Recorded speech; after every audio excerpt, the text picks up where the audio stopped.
visualizando o chat. Então, caso você tenha alguma dúvida, vocês têm que abrir o áudio de vocês aí, para que eu consiga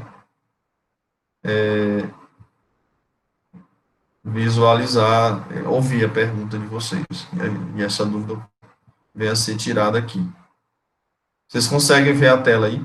Está aparecendo? Me respondam aí. Sim ou Sim, não? sim. Sim, né? Beleza. Estão vendo o slide? Sim, Estão ou não? Beleza. Qualquer sim. coisa que houver necessidade, vocês me interrompam aí para vocês perguntarem. Então, a gente já tinha no período lá da projeto piloto começado o assunto sobre população, característica da população mundial. E a gente vai dar continuidade a esse conteúdo, população, falando dos fluxos migratórios e estrutura da população. Eu vou aumentar a tela aqui para ver se melhorou, O né? senhor Porque já ficou maior. disponibilizou esse slide lá no Class? Não, mas eu posso disponibilizar. Certo. Posso disponibilizar. Então, aqui, na verdade, essa primeira página é um sumário, né? São os conteúdos que serão os tópicos, né, do conteúdo que serão trabalhados, cada um deles aqui.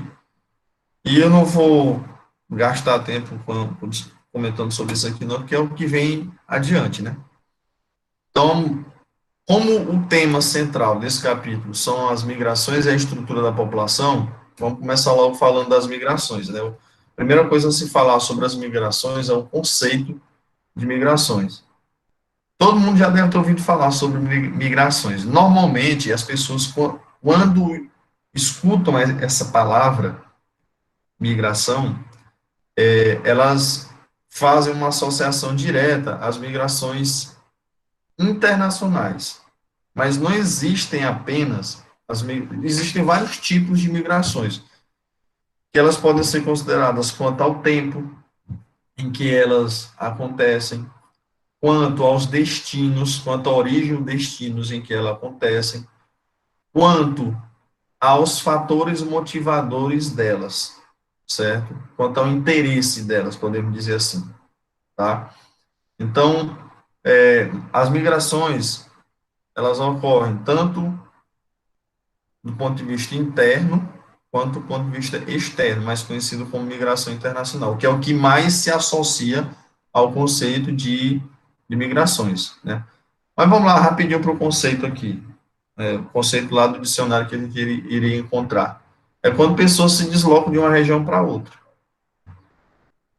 Esse deslocamento diz respeito à questão de fixação como moradia ou como atividade a ser desenvolvida, né? Ah, professor, se eu estou me deslocando de casa para o comércio no centro, a migração, não. É quando se refere a um tipo de atividade que se está desenvolvendo ou a questão de moradia. O conceito ele tem esse sentido, né? De forma mais prática, objetiva, é quando pessoas se deslocam para morar, normalmente, né? De, uma, de um país para outro, de uma região para outra, de um estado para outro, de uma cidade para outra, certo? Certamente alguns de vocês, da turma do terceiro ano de administração, são migrantes. Tem gente aí que não é de Paulistana, e agora até certamente deve ter voltado à cidade de origem, diante desse período que a gente está vivenciando a pandemia, né? Aí, a migração, ela, quanto à origem e destino, a gente chama de migração interna quando ela ocorre dentro de um país, de um mesmo país. E no caso do país como o nosso Brasil, que é muito grande, a gente chama essas migrações, a gente costuma chamar ou de migrações interestaduais, quando ocorre de um estado para outro. É o caso, por exemplo, eu sou nascido no Maranhão, depois migrei para o Piauí para estudar, e por motivo familiar e de trabalho, hoje eu moro em Pernambuco, né? Então, nesse caso, a migração interestadual, né? Eu não sei se tem mais alguém da turma, Vocês estão me ouvindo? Se tiver problema de áudio, estão me ouvindo? Estamos, tá ótimo o áudio. Sim, tá ótimo. Ok. É sempre importante eu perguntar aqui, se tiver qualquer problema de falhando o áudio ou ter ficado mudo, me fale o quanto antes, porque a minha internet aqui está horrível. Vou até mudar de operadora. Só que Tá tem uma bom. fila de espera aí para conseguir o serviço. Me avise o quanto antes, certo? Bom, então, a migração interna ela pode ser interestadual, entre estados diferentes, no caso do Brasil, que é um país muito grande, ou interregional, né, quando alguém se desloca, por exemplo, do sul do Brasil para Petrolina para trabalhar na atividade de irrigação. Tem gente do sul do Brasil aqui, só para citar um exemplo, aqui em Petrolina. A migração pode ser interna também dentro do mesmo estado. É o que deverá acontecer com vocês após fazer a seleção do Enem, de irem cursar o curso da pretensão de vocês em Teresina, como acontece todos os anos, né, com os alunos de terceiro ano, né? Então, provavelmente vocês em 2021, muitos de vocês irão fazer um curso que não tem aí em Paulistana, que tem 3 opções de curso superior. Então, muitos irão, provavelmente a maioria, né, irá migrar. Nesse caso, se for para a própria Teresina, a migração interna do tipo interestadual. E a internacional, como eu já falei, é quando ela ocorre entre países. Aí, quanto ao tempo, nós podemos classificar as migrações em permanente ou temporária. Primeiro, eu vou falar da permanente. É um caso da migração em que, quando a pessoa sai, ele não sai pensando em voltar, não tem prazo determinado. Ele pode até voltar um dia. Por exemplo, vocês, quando saírem, terminarem o terceiro ano, que forem se formar em outra cidade, outro estado, vocês. Vou dar um exemplo aqui, numa área. Digamos que alguém faça enfermagem, aí vai e se forma em Teresina. Você pode até voltar futuramente para ser enfermeiro no hospital aí de Paulistana, mas você não vai já pensando nisso. Pode até ser que isso aconteça, tem mais alguém pedindo para entrar aqui na sala, deixa eu minimizar.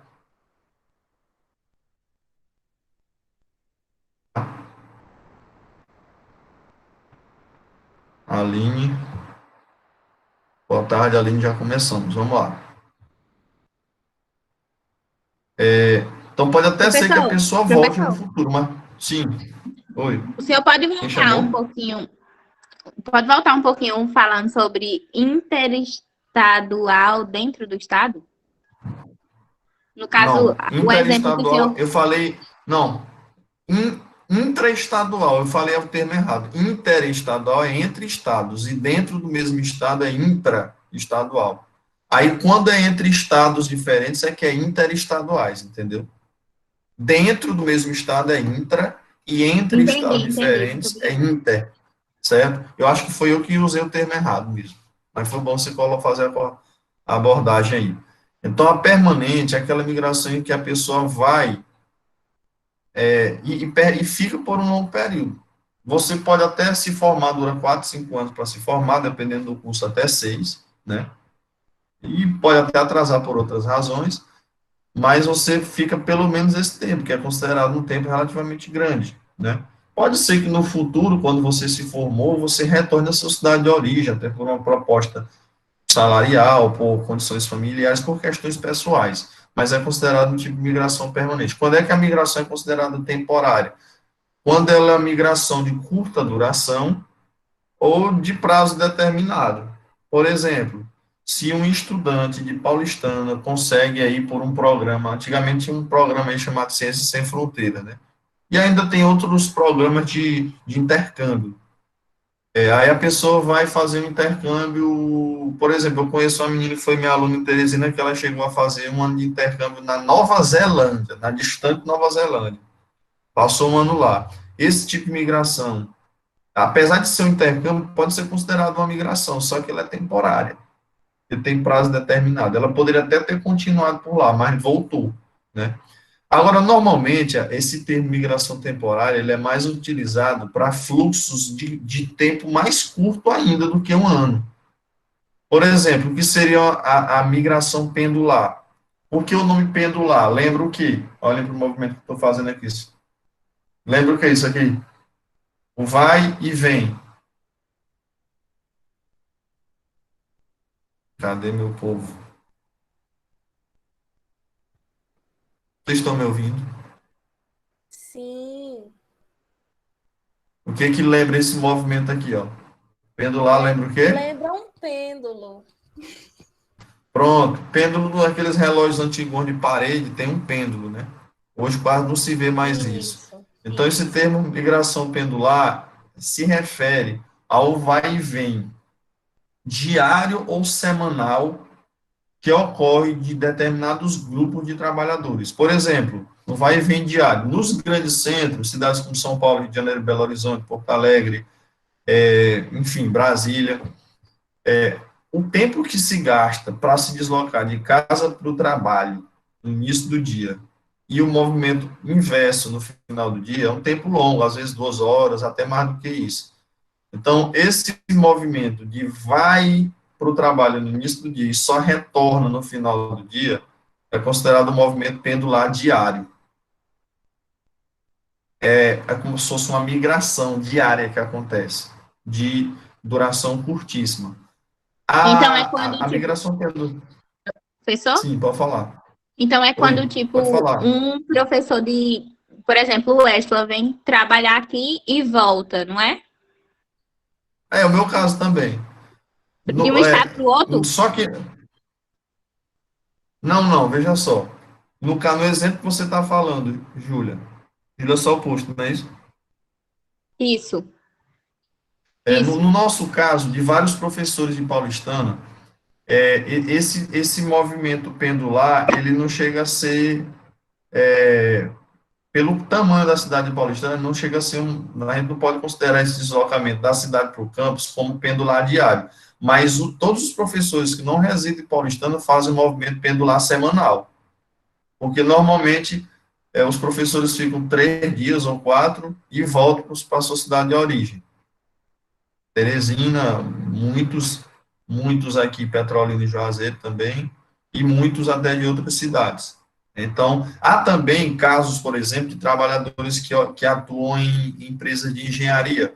Normalmente, esses trabalhadores de empresas de engenharia, eles fazem um movimento semanal, onde na segunda-feira ele se apresenta lá na empresa em que ele trabalha, Kátia chegando também, boa tarde, Kátia, ele se apresenta na empresa onde ele trabalha, vai para um canteiro de obras da empresa, às vezes construindo uma ferrovia, uma rodovia, uma obra fora de uma cidade, e aí ele trabalha ali de segunda a sexta, dorme no alojamento de segunda a sexta, e aí só no fim de semana é que ele retorna à casa dele. Nesse caso aí também é um exemplo de migração pendular, só que um caráter de tempo um pouco maior, não é diário, e sim semanal. Ficou clara essa diferença, pessoal?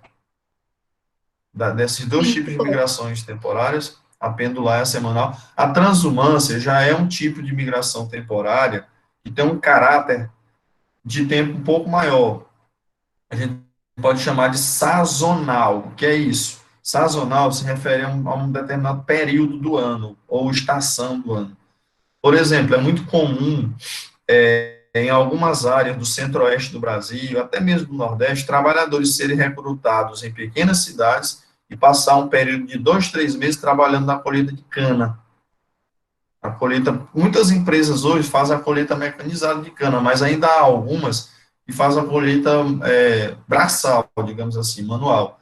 Então, esses trabalhadores são recrutados por um agente dessas empresas, levados até a área a fazenda, né, o projeto agrícola, ficam lá, dormem em alojamentos da empresa e passam um período de 2 a 3 meses fazendo a colheita. Quando termina, eles retornam à sua cidade de origem. O vínculo de trabalho é temporário, né? E aí isso acontece Professor, 2 vezes por ano. Sim, quem é? professor, desculpa interromper. É Érica. É Oi, porque Kátia, Érica. ela tá usando dados e aí ela tá com problema para ficar, se manter na sala de aula, assistindo a aula. Então, se por acaso ela sair e não entrar novamente, é porque ela tá usando dados e tá com esse problema de internet. Certo. A internet aí em Paulistano tá ruim? Tá, mas depende, daqui de casa tá horrível. Porque as aulas que eu tive até agora, a em Paulistana estava melhor do que a minha. A minha aqui, hoje mesmo, oscilou demais. Mas vamos lá, tudo bem, eu entendi a sua colocação. Aqui em Paulistana ficou oscilando demais também. Kátia disse que conseguiu entrar e que tá dando certo, tá? Beleza. Mas vamos lá. Ficou claro esses dois primeiros tipos aí, né? Quanto ao tempo e quanto à origem e destino, né? Aí, quanto ao interesse, né? A migração, quanto ao interesse, ela pode ser considerada espontânea ou involuntária. Espontânea, quando a pessoa migra porque quer. Por exemplo, quando vocês passarem no curso que não tem aí em Paulistana e, enfim, seja qual for o curso e qual for o interesse de quem queira, você vai ter que ir para um lugar. É uma migração espontânea, embora tenha havido um fator que pesou muito para que você migre, né? Ou então a migração que a pessoa vai porque está em busca de trabalho, está em busca de melhores condições de vida. A pessoa, ela vive em condições que não favorecem, mas ela não é obrigada a migrar, né? A gente chama de migração involuntária ou também forçada quando o deslocamento envolve a questão de sobrevivência, de vida ou morte. Casos, por exemplo, de países que vivem em situação de guerra, casos de países em que os migrantes vivem séria situação de perseguição política ou religiosa. Teve uns casos aí, alguns anos atrás, por exemplo, todos os anos, todos os meses, semanalmente, ocorre a tentativa de refugiados africanos e asiáticos atravessando o mar Mediterrâneo, tentando entrar no continente europeu. Ali são casos em que o país em onde eles vivem, vive um conflito étnico, muitas vezes um conflito político, conflito religioso, conflito étnico, e o deslocamento deles, a migração deles é uma questão de sobrevivência. Então, nesse caso aí, se caracteriza como migração involuntária. Agora, o caso mais famoso de migração involuntária, a gente pode falar, a gente conhece pelas páginas da história, foram os africanos, né? Arrancados do continente africano e trazidos para as Américas para serem escravizados. Ali é o caso mais clássico que a gente pode considerar de migração involuntária. E a migração controlada é aquela em que existem interesses estratégicos. Vou dar um exemplo aqui para que fique bem claro. Os países europeus, muitos deles, vivem uma situação de envelhecimento da sua população. Muitos deles. A maioria, a gente pode dizer até. E uma forma encontrada por alguns desses países para que haja uma reposição dessa mão de obra jovem, o que é a necessidade dessa reposição de mão de obra jovem? Para ocupar postos no mercado de trabalho. Então, o que eles fazem muitas vezes? Estimulam a entrada de imigrantes, mas eles estabelecem vários critérios para que esse imigrante seja aceito. Por exemplo, o nível de escolaridade, a fluência com a língua, as condições financeiras da pessoa para que ela possa se estabelecer lá e viver em bom padrão de vida. E não uma pessoa que chega lá com a mão na frente e outra atrás, não sabe falar a língua, não tem qualificação.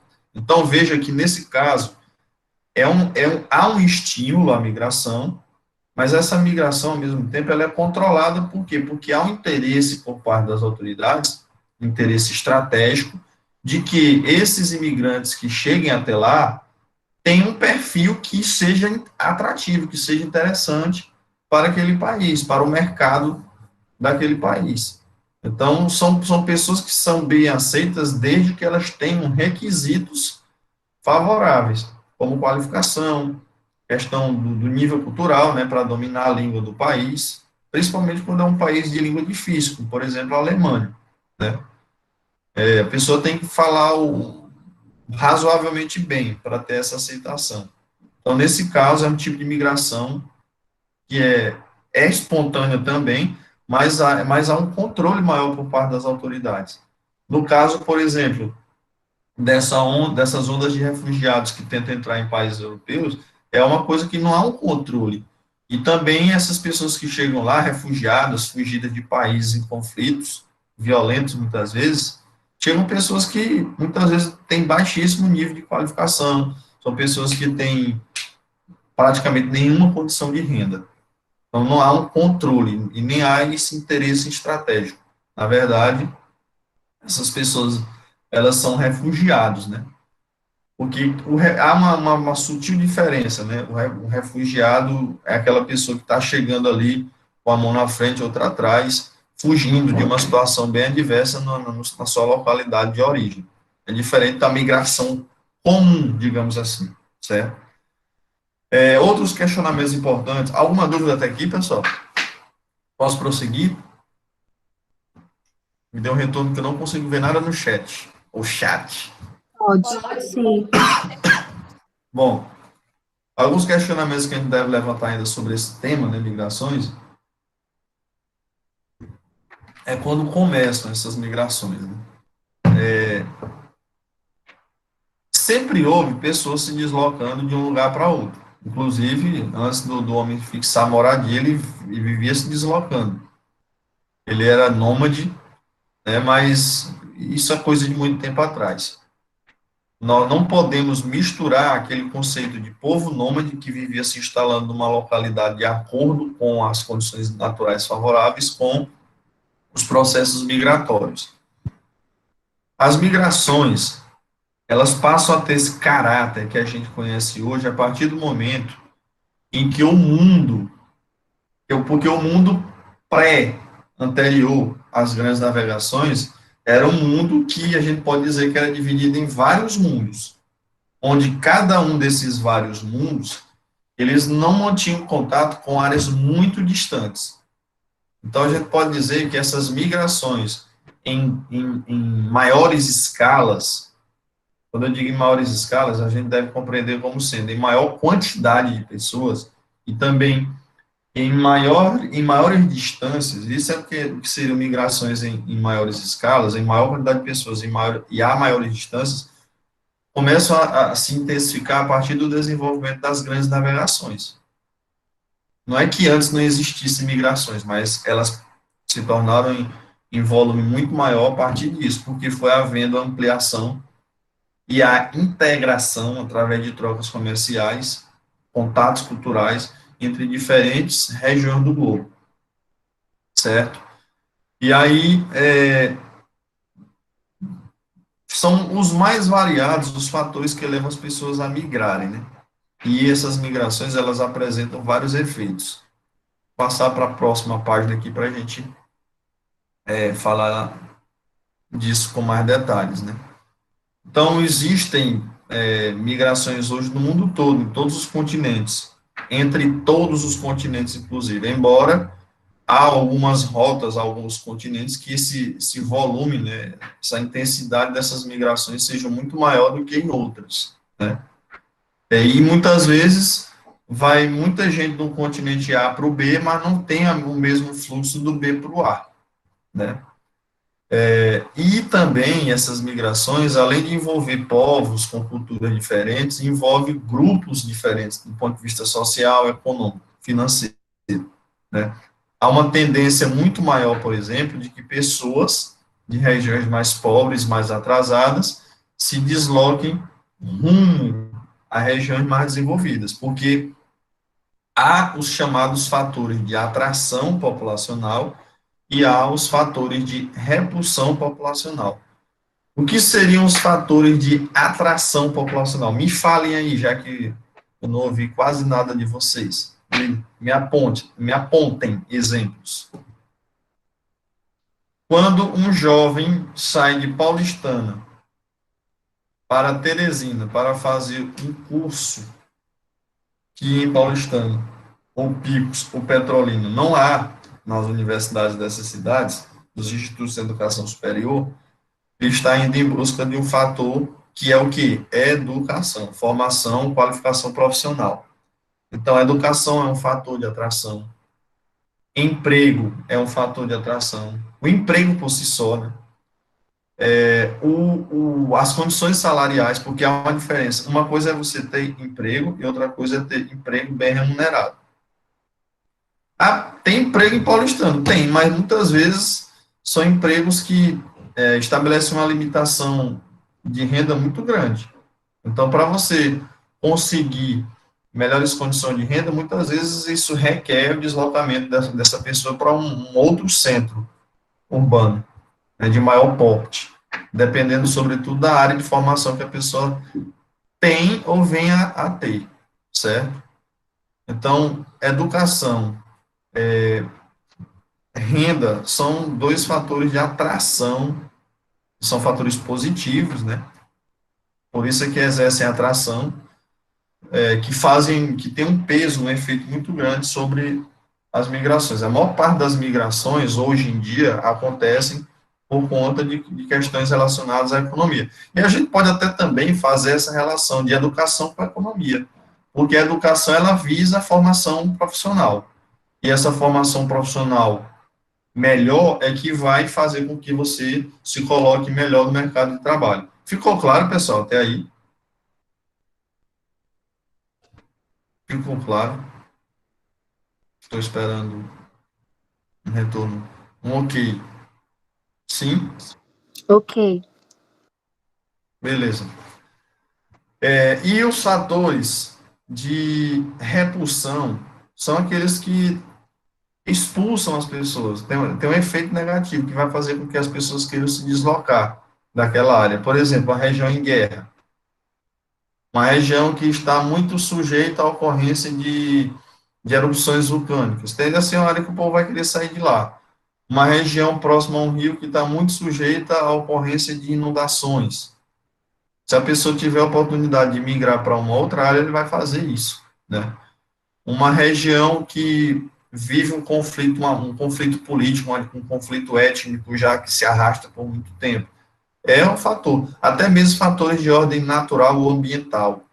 Regiões que vivem uma situação de agravamento das condições climáticas, que esteja passando por um processo de desertificação, onde fica inviável viver de algum tipo de atividade, agricultura, pecuária, enfim. Essas áreas são áreas que tendem a repelir, fazer com que as pessoas saiam dali. Tem países da Oceania, por exemplo, que a população ela já começa a migrar dessas ilhas na Oceania porque o nível do mar está se elevando e essas pessoas já começam a se deslocar de lá porque daqui a alguns anos, quando o nível do mar se elevar mais, essas áreas ficarão submersas, certo? E no passado, né, também era muito comum áreas que viviam tensões religiosas, né? Vocês estudam também pelas páginas da história migrações que ocorreram de judeus se deslocando para diferentes regiões do mundo por conta de perseguições religiosas. Até hoje, na África, existem tensões de ordem religiosa que fazem, não só na África, na Ásia também, região do Oriente Médio, onde existem grupos radicais no poder que tratam as minorias religiosas com algum tipo de perseguição, certo? Aí as migrações, elas podem ter efeitos demográficos. Como seriam esses efeitos demográficos? É o impacto que as pessoas que se deslocam de um país para o outro vão exercer no conjunto da população. Por exemplo, normalmente, qual é a faixa etária das pessoas que se deslocam? São mais jovens, adultos ou idosos? Me respondam aí, quero ouvir vocês. Eu acredito que jovens e adultos. A maior, a maior parte são jovens, né? E adultos, principalmente adultos jovens, que são aqueles que têm entre 20 e 40 anos. Os grupos chamados adultos maduros, a partir dos 40 até 60, e os idosos, costumam migrar em número muito menor, porque como a causa da migração, na maioria das vezes, é econômica, aqueles que estão migrando por essa razão, normalmente estão nessa faixa etária, né? Os jovens ali a partir dos 16, e aí essas famílias normalmente levam pessoas de idade menor, né? Os que não estão ainda necessariamente na idade de trabalhar. Então, são as faixas etárias. Aí, imagine alguns países europeus, eles têm uma atração sobre as migrações muito forte por conta da força das suas economias. Exemplos: Alemanha, Inglaterra, França, Itália, são as principais forças da economia da Europa. Então, esses países recebem muitos imigrantes. Muitos conseguem a legitimidade da sua permanência, né? Recebem autorização do governo para permanecer. Alguns permanecem por um determinado tempo, na ilegalidade até futuramente conseguir. E aí, na medida em que esses terminam aos poucos, outros parentes indo também.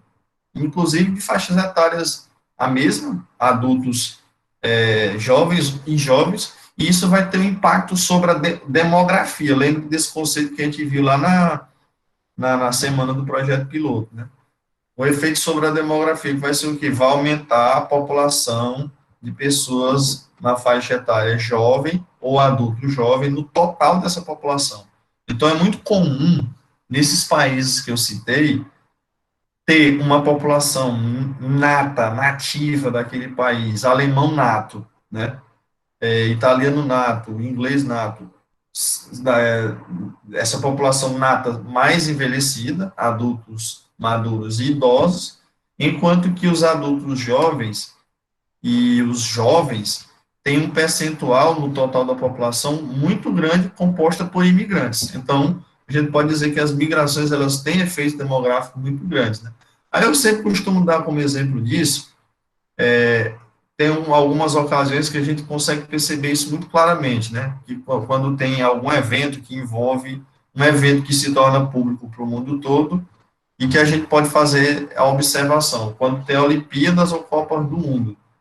Aí a gente vê lá o nome dos atletas nas Olimpíadas, para quem gosta é muito bom, porque tem vários esportes diferentes, né? Não é igual a Copa do Mundo, que é só futebol. Aí você vai observar o cara lá, um atleta alemão, mas o sobrenome dele lá é de origem africana, de origem do Oriente Médio. Então, ali retrata bem o efeito que a migração tem na cultura, na questão demográfica e também cultural, né? Porque muitos desses, não é qualquer imigrante que vai chegar lá na Alemanha, por exemplo, e em pouco tempo vai conseguir falar bem o alemão. Há uma relação, podemos dizer que há uma relação direta entre nível intelectual da pessoa e o tempo necessário para que ele consiga falar a língua daquele país fluentemente. Lógico que o tempo de dedicação também vai influenciar, mas uma coisa é você fazer um analfabeto falar alemão e uma pessoa de alta escolaridade falar alemão. É muito comum, por exemplo, jogadores brasileiros morarem anos e anos jogando bola lá na Alemanha e voltar de lá sem falar nem bom dia. Aconteceu foi muito, com vários atletas. Por quê? Porque muitas vezes são pessoas de baixa escolaridade. E que, além disso, né, não tiveram muita preocupação em aprender.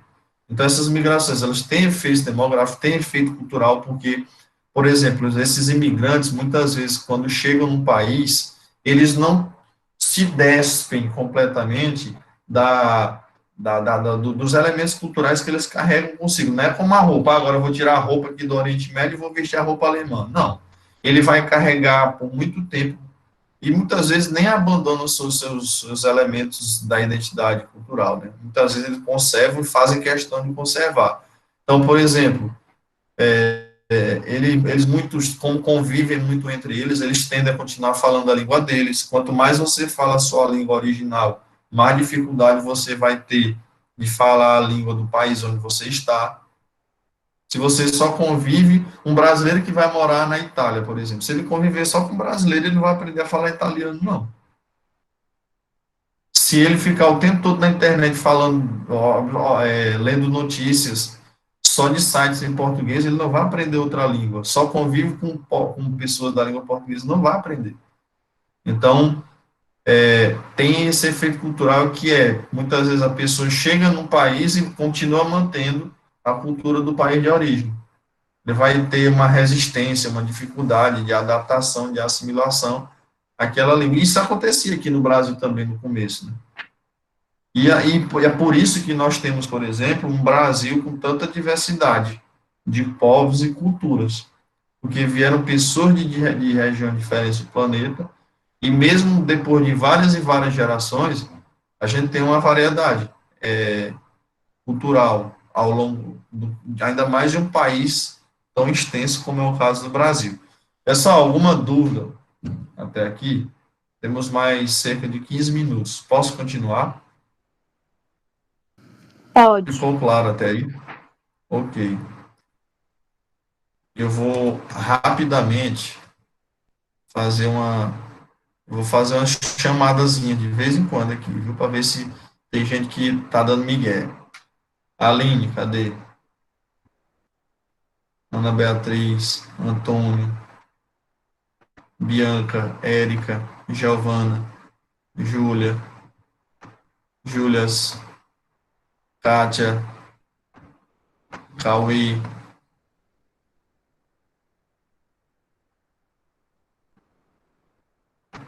Laiane, Luana, Luísa, Maísa, Maria Isabel, Maria Jussara, Kailaine, Micael, Paula, Luana, Vanilson, Vinícius, Yasmin. Ok. Vou fazer isso de vez em quando, aleatoriamente, porque eu não vou dizer em que minuto será, para evitar que alguém vá tirar um cochilo durante a aula de geografia, viu? Sim, continuando aqui, vamos lá. Ainda relativo a esse tópico anterior, né? Continuando. Eu falei naquele outro capítulo que trabalhamos na semana do projeto piloto sobre o número de habitantes que vivem no planeta hoje. Alguém lembra? Se eu der meio ponto aí para quem acertar, aí um monte de gente vai querer responder. 3% da população mundial hoje não vive no país em que nasceu, segundo dados de 2015, dados coletados pela ONU, né? É um departamento da ONU que trata sobre a questão do imigrante, né? Tem também um departamento que trata só sobre os refugiados. Se você considerar, são 7,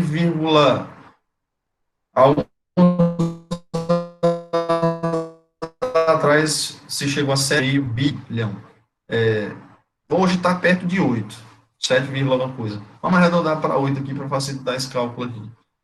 3% de 8 bilhões dá 240 milhões.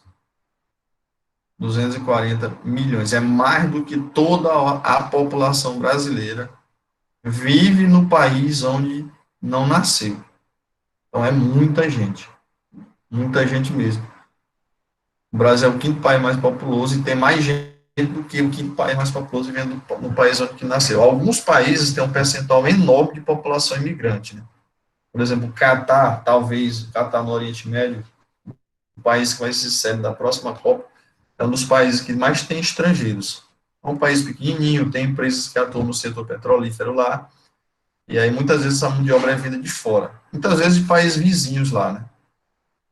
E esse processo migratório, ele já se arrasta há muito tempo, como eu falei, né? Ele se intensificou com esse caráter mais moderno, com as grandes navegações, mas nas últimas décadas ele se intensificou muito. Por que se intensificou muito nas últimas décadas? Essas últimas 5, 6, 7 décadas? Porque o mundo passou a ser mais integrado, a ser mais articulado em suas diferentes regiões. Hoje você conhece as mais variadas regiões do planeta, você tem acesso a informações sobre como é o modo de vida. Tem brasileiro, por exemplo, espalhado para todo canto do mundo hoje. Então, isso aí foi favorecido pelos avanços dos meios de comunicação. A partir da década de 50, isso aumentou bastante. Então, os avanços dos meios de comunicação, os avanços nos meios de transporte, porque antigamente não se tinha muita informação dessas áreas mais distantes e o custo do transporte era muito caro. Então, esses dois fatores aí limitavam bastante esses deslocamentos internacionais. Hoje em dia, tudo isso aí ficou com um valor menor. Além de que as discrepâncias, as disparidades, as diferenças entre as regiões mais ricas e as mais pobres do planeta, elas se intensificaram. Então, percebeu-se que o nível de desenvolvimento econômico, tecnológico, social, científico de algumas regiões do planeta avançou muito, enquanto que outras áreas continuaram pobres ou até ficaram mais pobres. Então, essas áreas que concentram maior pobreza, elas tendem a fazer com que as pessoas se desloquem em direção às regiões mais ricas. Uma situação parecida aconteceu no Brasil. Por exemplo, o Brasil há 50, 60, 70 anos atrás, o Nordeste era migração em massa de pessoas do Nordeste para o Sudeste, para outras regiões do país. Hoje em dia, nem tanto. Por quê? Porque o Nordeste também passou a ter importantes regiões de desenvolvimento econômico. Então, as migrações no Nordeste, sobretudo nas últimas 2 décadas, 3 décadas, elas diminuíram para outras regiões e passaram a ser internas, ou seja, pessoas nordestinos migrando para outras áreas do Nordeste, certo? Então, os países mais ricos, eles tendem a ser as áreas com esse forte poder de atração populacional. Membros da OCDE é a Organização de Cooperação e Desenvolvimento Econômico. É um grupo aí composto pelos países mais ricos do mundo.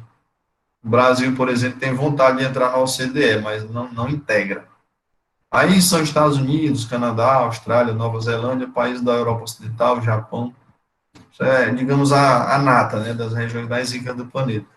Então, esses países que têm esse poder de atração populacional motivado pelas condições econômicas, pela qualidade de vida, né, pelas condições de educação e saúde, eles exercem forte atração sobre os migrantes, e as regiões menos desenvolvidas são as áreas de saída, né.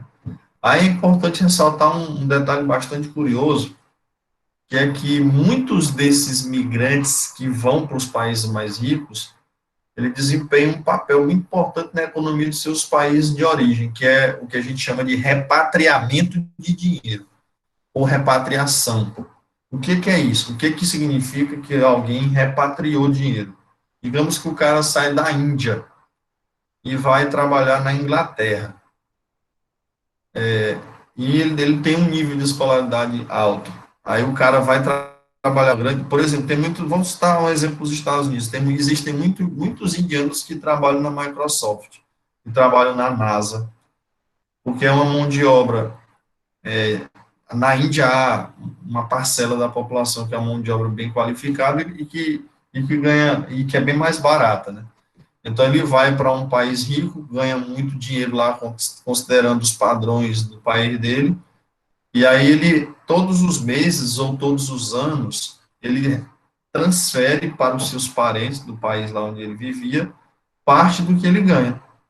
Então, isso aí, todos os anos acontece, inclusive tem alguns países que boa parte do dinheiro que entra no país tem essa origem.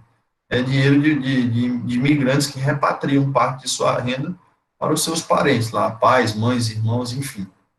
Né? Muitos conseguem levar a própria pessoa para o outro país. Né? Ficou claro até aí, pessoal?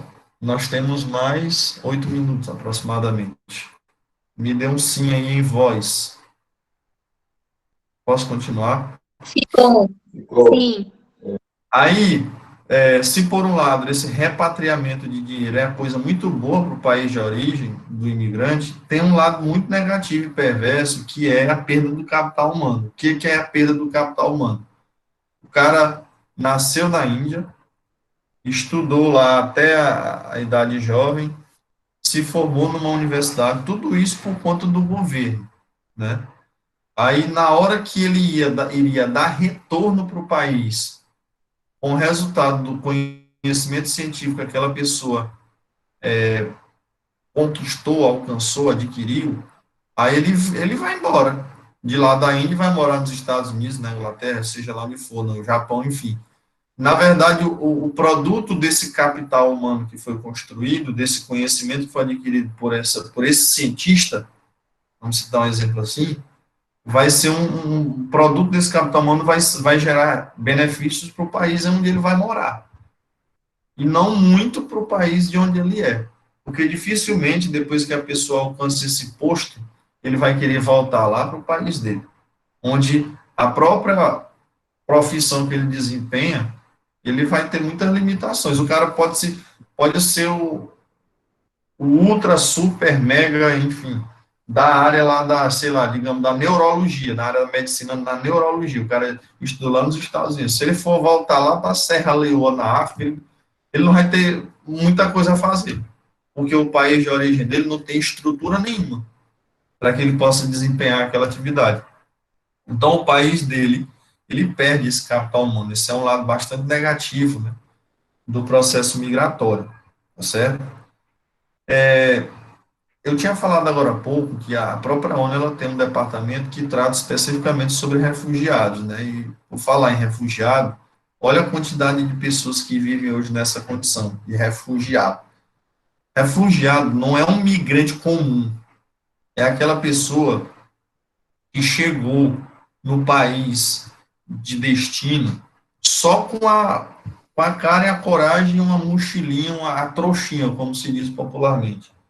São aquelas pessoas se amontoam em navios ou em botes salva-vidas, atravessando da África para o mar, atravessando o mar Mediterrâneo para o sul da Europa, e chegam à Europa praticamente sem nada, só com pouca roupa, e a coragem, a disposição e a esperança de viver um futuro melhor.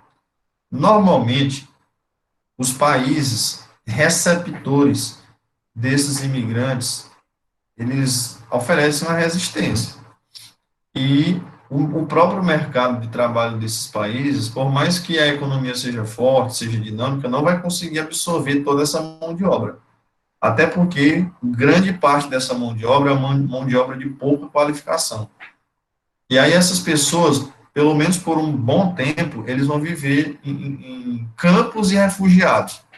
Vão viver, o governo vai montar umas tendas para que essas pessoas possam ter pelo menos um mínimo de abrigo, ou eles improvisam tenda lá com lonas que eles carregam, não vão viver numa área sem estrutura, por exemplo, de energia, de água, de saneamento. Muitas vezes os banheiros que são instalados nessas áreas são banheiros que, se tiver, porque dependendo da forma que os governantes desses países tratem os refugiados, talvez nem isso que eu estou falando tem. É a questão de banheiro químico, de uma tendazinha lá para eles. Muitas vezes não tem nada.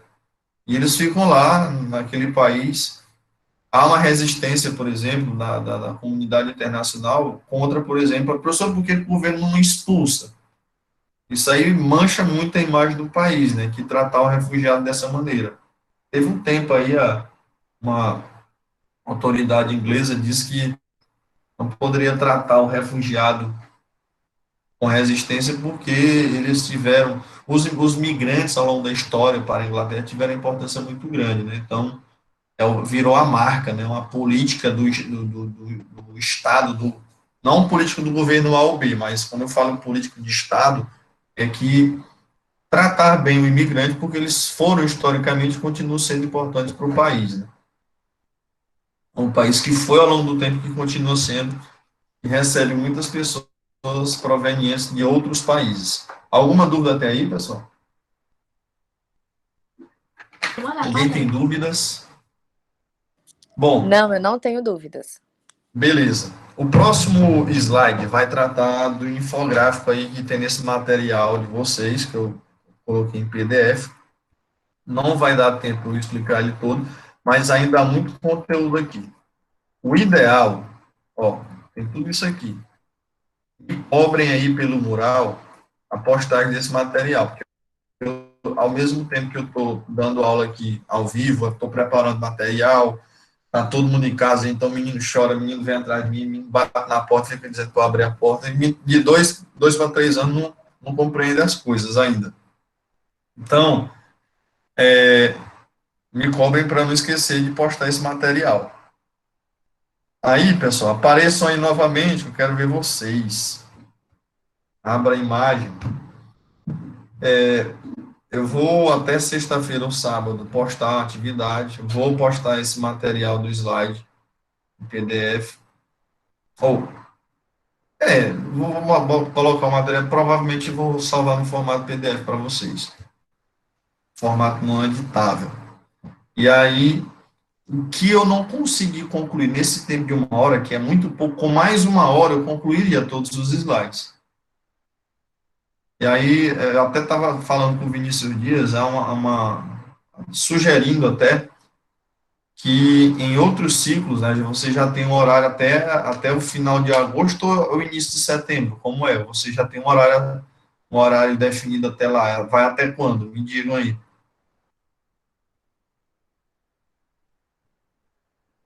Início de Eu acho setembro, que né? é Se só eu não até me... semana que vem. Não, é não. Porque eu tenho aula até o dia 31 de setembro, ou de agosto. Se eu não me engano, o horário que foi feito a semana 4, Eles eu só acho que ela mandaram entra 3 semanas pra gente. No caso, essa é a só. segunda semana. Uhum. Só o Ah, primeiro então é porque, no caso, a semana 4 é só para a agropecuária que tem um número de disciplina maior. Eu acho que é isso, então. Então, para vocês, só tem até a semana 3.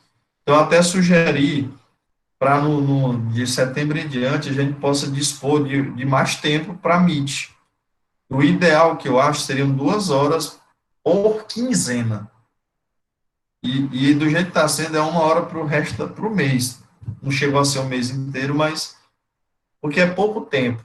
Se a gente tivesse 1 hora por semana ou 2 horas por quinzena, talvez seja melhor 1 hora semanal. Aí a gente consegue, em duas aulas, 2 horários de 1 hora, eu consigo trabalhar um capítulo. Então a gente consegue adiantar mais as coisas. Sobretudo no caso, essa preocupação ela deve ser maior no terceiro ano, porque a data do Enem, embora tenha sido adiada, mas não adiaram tanto quanto foi o atraso da retomada das aulas, né? É finalzinho de janeiro, né? As provas do Enem, não é isso? Vai ser no finalzinho de janeiro e